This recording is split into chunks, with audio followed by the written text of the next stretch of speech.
Muy buenos, mi nombre es Juan José García Rangel del grado 1101 y hoy les vengo a hablar un poco acerca de la literatura del Renacimiento. Para empezar, eh, iniciaremos un poco hablando acerca de la contextualización histórica del Renacimiento, pues básicamente el Renacimiento fue un movimiento social, artístico y cultural que cambió la historia del hombre y del mundo. Aunque una de las etapas de su mayor esplendor fue durante los siglos XV y XVI, tuvo grandes precursores que más o menos a finales de la Edad Media dirigieron y propusieron nuevas formas de interpretar la realidad y sus virtudes.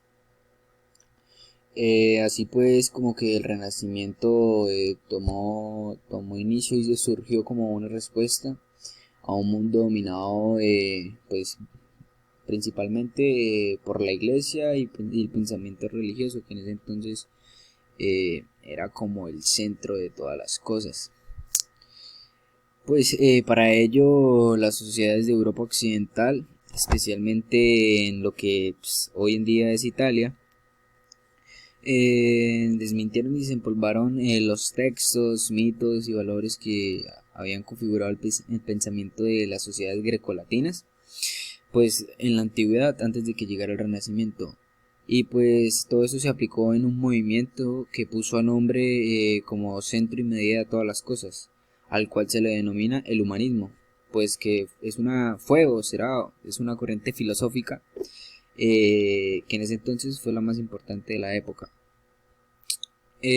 Básicamente lo que el humanismo quería era defender como una visión antropocéntrica pues de todo el mundo y el universo. ¿Qué quiere decir esto? Que pues esto veía al hombre como el pilar, el centro de todo lo creado a nivel mundial, a todo alrededor de nosotros, para las personas en ese entonces. También en ese entonces también se predicaba que la sensibilidad, el talento y la inteligencia humana pues no eran como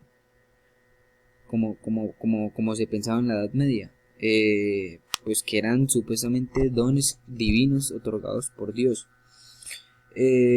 o que eran manifestaciones como de una voluntad divina, o sea, de un Dios supremo. Por aquí a la derecha vemos al señor Erasmo de Rotterdam, el retrato de Erasmo de Rotterdam, que fue un personaje que contribuyó de manera muy importante a la difusión del humanismo en Europa y al redescubrimiento de los textos clásicos y grecorromanos.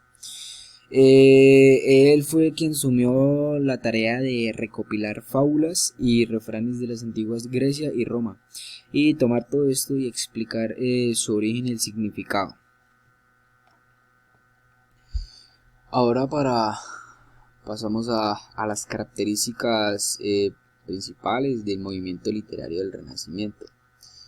Pues, aunque el Renacimiento se desarrolló en toda Europa Occidental, tuvo una fuerza excepcional en el territorio italiano, como lo nombrábamos antes.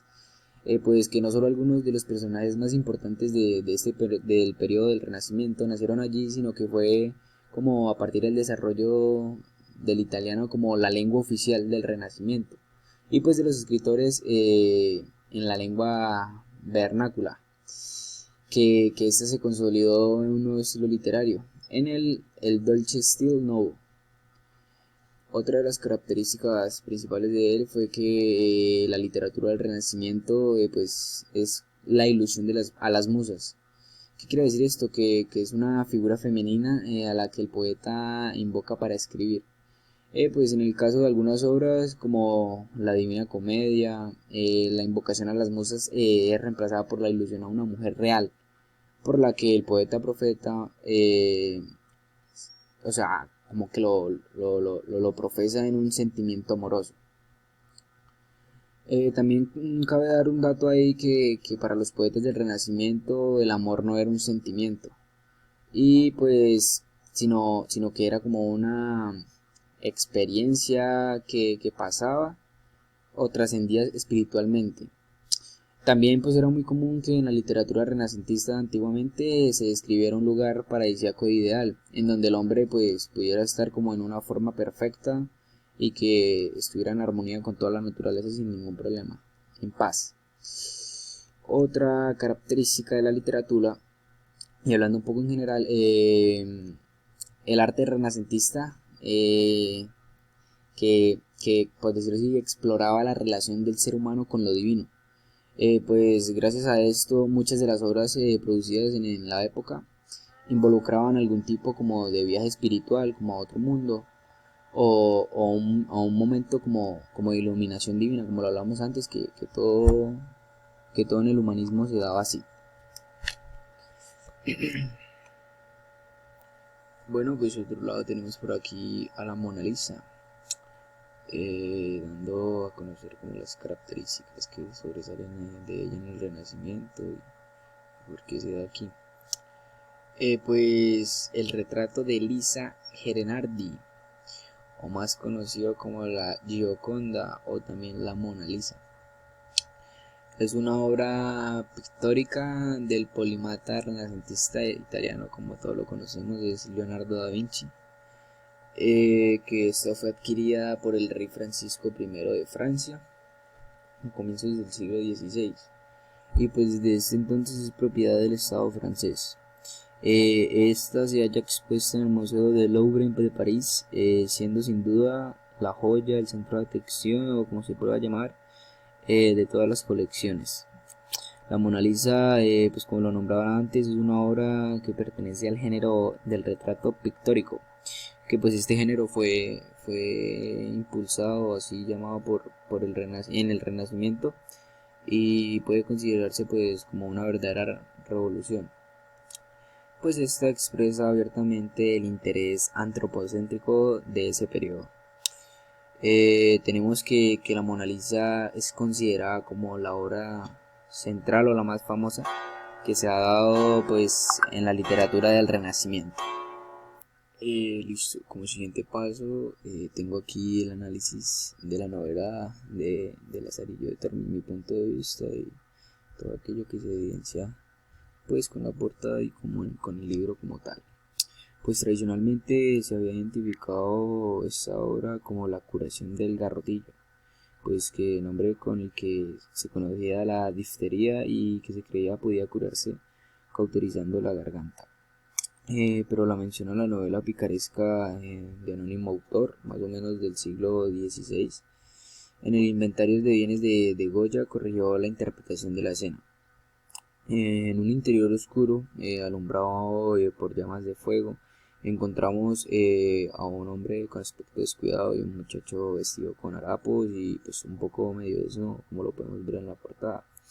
El hombre con los ojos cerrados ha cogido al muchacho o al niño, pues lo mantiene entre sus piernas y mientras él sujeta fuertemente la cabeza o el cuello de él, le trata de introducir sus dos dedos en la garganta.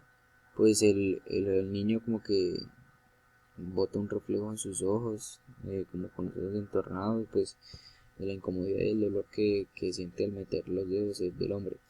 La imagen pues se corresponde con el episodio de la novela que el pícaro Lazarillo ha sustituido la longaniza que el ciego le ha dado para cocinarla por un nabo, y está siendo olfateado por su cruel amo para comprobar si se la ha comido el niño, si él se la había comido, entonces por eso es que lo hace.